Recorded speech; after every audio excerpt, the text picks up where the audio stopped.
And many people across Northeast Wisconsin are honoring the civil rights leader and his legacy today. Kristen Allen joining us in the newsroom this morning. Kristen, what's happening today in our area?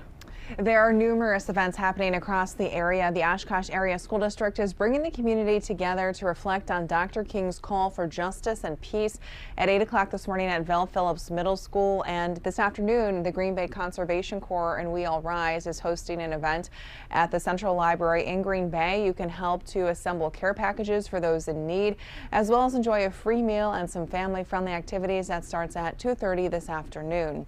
On Saturday, a celebration honoring Dr. King was held at Northeast Wisconsin Technical College. 2 teachers were honored with the Aviary Juliet Cole Award. Latasha Greenleaf is the founder of Urban Culture Arts, a space for all forms of art from the community. She says it helps to keep culture and traditions alive.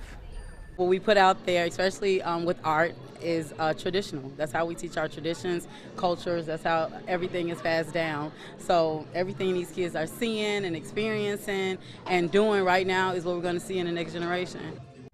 And to learn more about the events happening across the area today, to remember Dr. Martin Luther King Jr., you can head to our website, WEAY.com. Emerson?